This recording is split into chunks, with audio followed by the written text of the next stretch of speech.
नमस्कार। आज के इस विश्लेषण में हम भारत के उस ऐतिहासिक फैसले की बात करेंगे जिसने हमारी अर्थव्यवस्था की पूरी दिशा ही बदल कर रख दी। जी हाँ, हम बात कर रहे हैं विमुद्रीकरण यानी डिमोनेटाइजेशन के इतिहास की।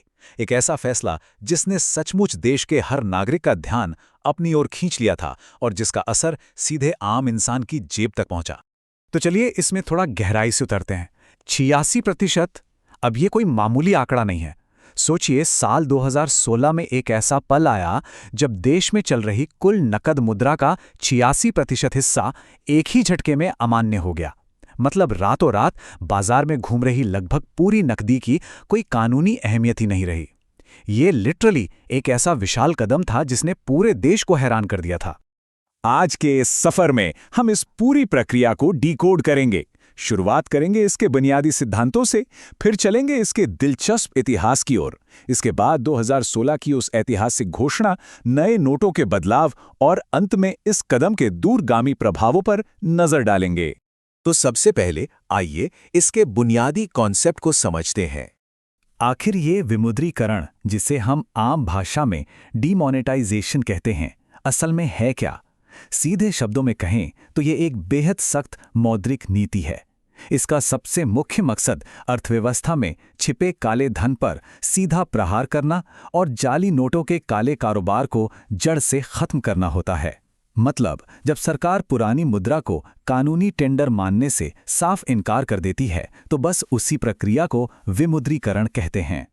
लेकिन यहाँ सोचने वाली बात यह है कि इतने बड़े पैमाने पर पुरानी मुद्रा को रद्द करने और नई मुद्रा छापने का ये भारी भरकम काम आखिर करता कौन है? भारत में ऐसी कौन सी सर्वोच्च संस्था है जो इस पूरी नीति को जमीनी स्तर पर अंजाम देती है? बिल्कुल सही, इसका जवाब है भारतीय रिजर्व बैंक यानी आरबीआई।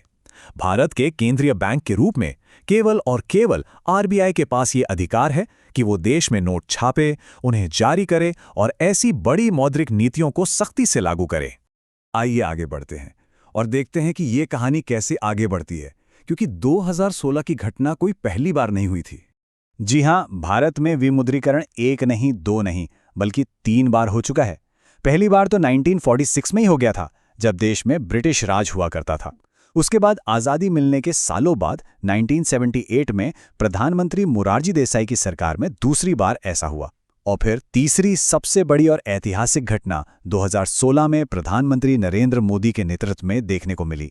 हर दौर की अपनी अलग चुनौतियां थीं, लेकिन जो असली लक्ष्य था वो काफ़ी हद तक एक जैसा ही रहा। अगर हम 1978 वाले फैसले की बात करें तो उस घटना को कानूनी जामा पहनाने के लिए बाकायदा एक खास कानून पास किया गया था। इसे the high denomination bank notes act नाम दिया गया था और इसका भी मुख्य टारगेट उस समय सिस्टम में मौजूद काले धन को बाहर निकालना ही था।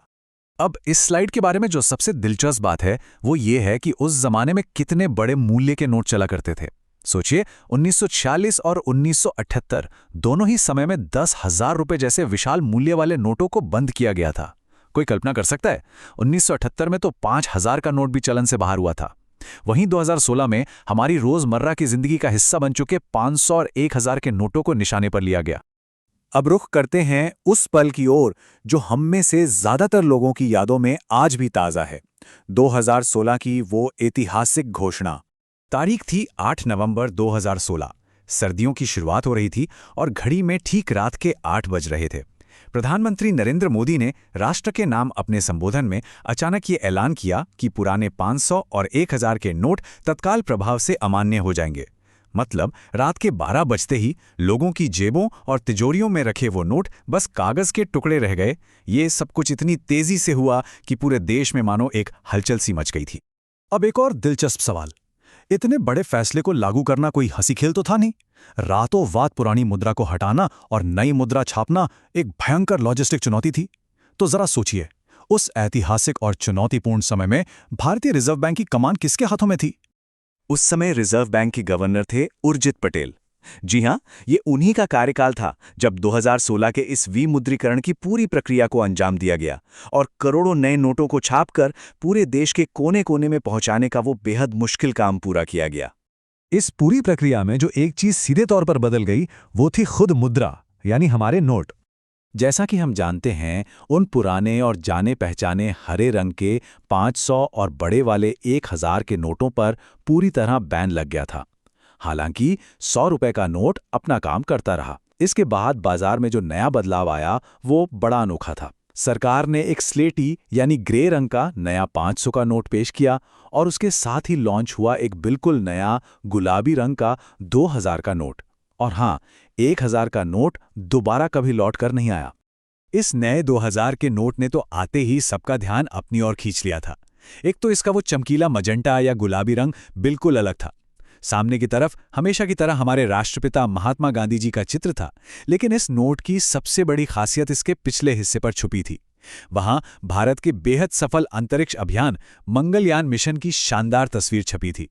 विज्ञान और तरक्की को हमारी मुद्रा पर दिखाने का ये सच में एक बहुत ही अद्भुत तरीका था। अब किसी भी इतने बड़े आर्थिक कदम के कुछ नतीजे तो होने ही थे, तो आइए अब इसके असल प्रभावों और परिणामों पर एक निष्पक्ष नजर डालते हैं। शुरुआती दिनों की बात करें तो पूरे देश ने एक बड़ी उथल-पुथल का सामना किया। ये कोई छुपी हुई बात नहीं है। पुरानी नकदी अचानक बंद होने और नए नोटों की सप्लाई धीरे-धीरे होने के कारण अचानक नकदी की भारी कमी हो गई थी।